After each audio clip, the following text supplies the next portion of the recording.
नमस्कार, news nation digital के हमारे इस खास एपिसोड खबरें दुनिया की में आपका स्वागत है। मैं हूं Sumit Kumar Dubey and this video is co powered by KR Mangalam university.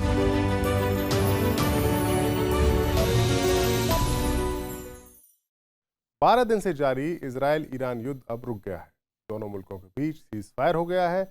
इस युद्ध विराम का ऐलान खुद अमेरिकी प्रेसिडेंट डोनाल्ड ट्रंप ने किया। बाद में ईरान और इजरायल दोनों ने इस पर सहमति दी।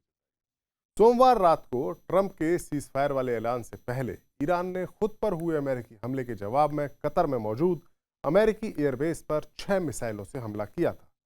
जब इस हमले की खबर आई तब ये लगा था कि शायद ये जंग अब और भयानक रूप ले सकती है, लेकिन फिर लगा कि सब कुछ फिक्स था। ट्रंप ने सीज फायर का ऐलान कर दिया। बहरहाल जंग तो रुक गई, लेकिन दुश्मनी बरकरार है।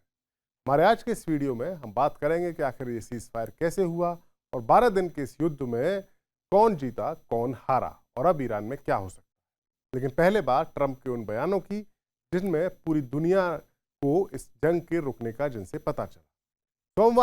सोमवार की रात को अपने social media account truth social पर ट्रंप ने लिखा कि ईरान और इजरायल के बीच ये पूरी तरह तय हो गया है कि अब एक संपूर्ण और अंतिम युद्ध विराम होगा।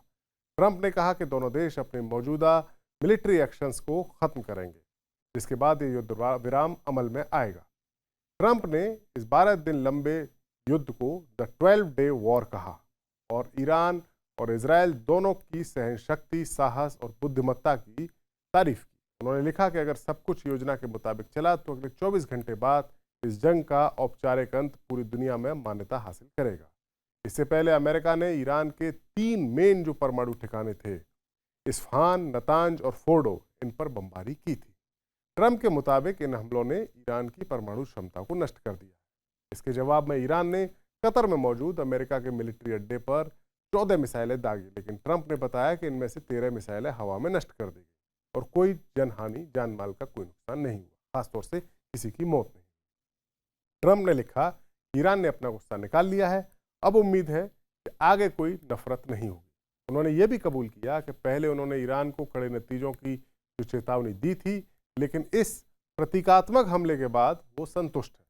हालांकि ट्रंप की पोस्ट में ये नहीं बताया गया कि युद्ध विराम कैसे तय हुआ, कौन इसमें शामिल था या औपचारिक समझौता कहां और किसके जरिए हुआ।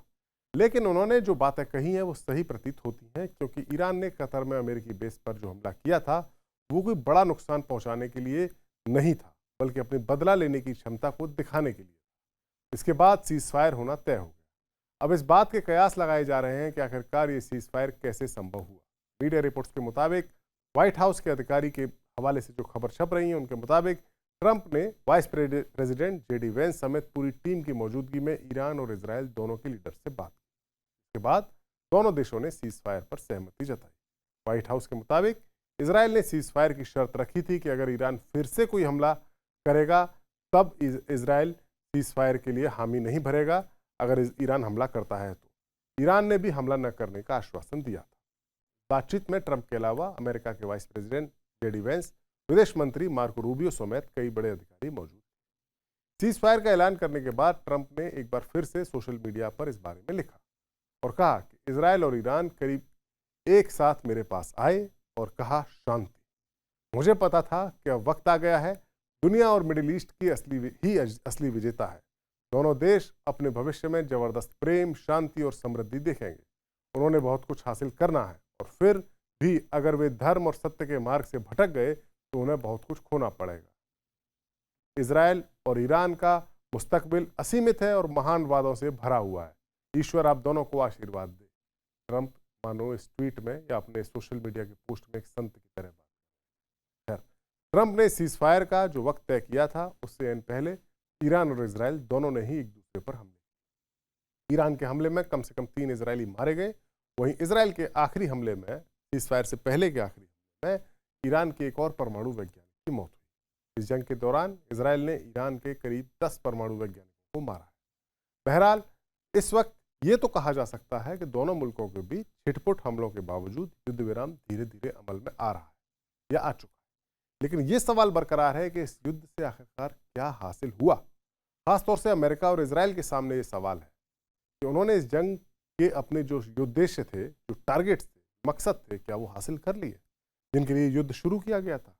इसराइल ने 13 जून को ईरान पर अचानक हमले किए।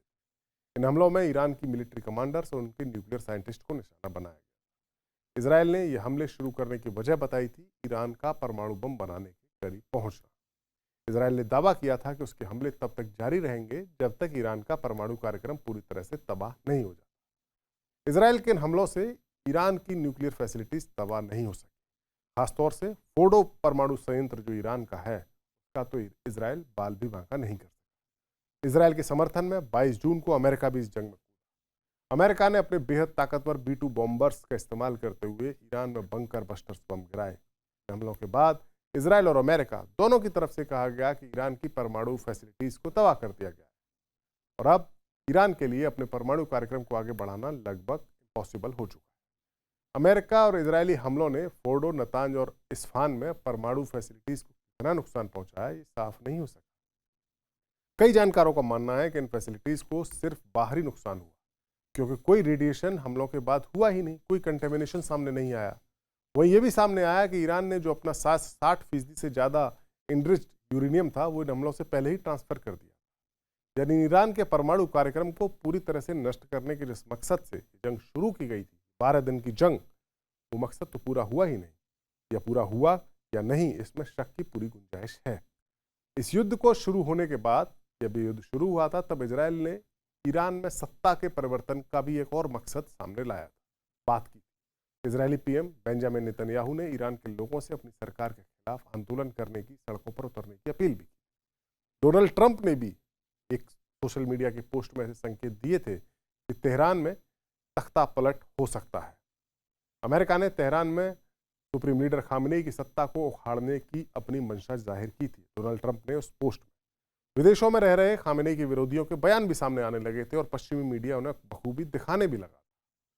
ईरान में सत्ता परिवर्तन जरूरी है, ऐसा सुप्रीम लीडर के विरोधी कहने लगे। लेकिन हुआ क्या? के दौरान ईरान की जमीन पर इजराइल और अमेरिका की अपीलों का कोई असर नहीं हुआ। तेहरान में तो लोगों ने सड़कों पर उतरकर युद्ध के इस मुश्किल वक्त में सुप्रीम लीडर के साथ अपनी एकजुटता का पूरी तरह से प्रदर्शित किया। इस दौरान कई लोगों के हाथों में खामेनेई और इजराइल के हमले में मारे गए मिलिट्री कमांडर्स की तस्वीरें भी थी। साफ है, जंग के का जो मकसद था परमाणु हथियारों को खत्म करना, वो नहीं हो सका। इस जंग में ईरान में सत्ता परिवर्तन का जो ख्वाब देखा गया था वो पूरा नहीं हो सका और इस जंग ने ईरान में सुप्रीम लीडर के शासन की पकड़ को और ज़्यादा मजबूत कर दिया। हमारा ये वीडियो आपको कैसा लगा? कमेंट सेक्शन में जाइए, अपनी राय हमें ज़रूर दीजिए। नमस्कार।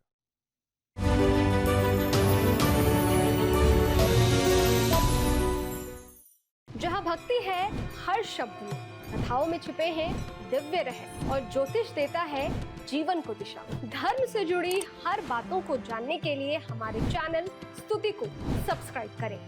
चैनल पर जाने के लिए इस लिंक पर क्लिक करें।